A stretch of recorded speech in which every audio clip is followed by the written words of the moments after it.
Deer best friend, তুই আমার কাছে সবসময় ইম্পর্টেন্ট থাকবি। যদি আমাদের কথা নাও হয় বা আমরা একসাথে নাও থাকি, তুই আমার কাছে সব থেকে স্পেশাল একটা মানুষ। সেটা হয়তো আমি তোকে কখনো বলে বোঝাতে পারবো না। জানিস তো, তোকে না আমার মোবাইলের বাইরে আরেকটা সিক্রেট ফোল্ডার মনে হয়, যেখানে আমার মনের সব কথাগুলো লুকানো আছে। দোস্ত, সব ভেঙে যাক, শুধু বেঁচে থাক আমাদের বন্ধু।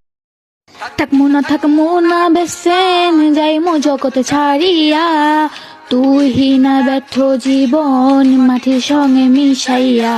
বেস্ট ফ্রেন্ড, ও বেস্ট ফ্রেন্ড, তুই আমার কলিজার ভিতর। সবার জীবন থেকে নিজেকে সরিয়ে নিব আস্তে আস্তে। সবাই ভালো থাকুক, বিরক্ত করব না আর কাউকে।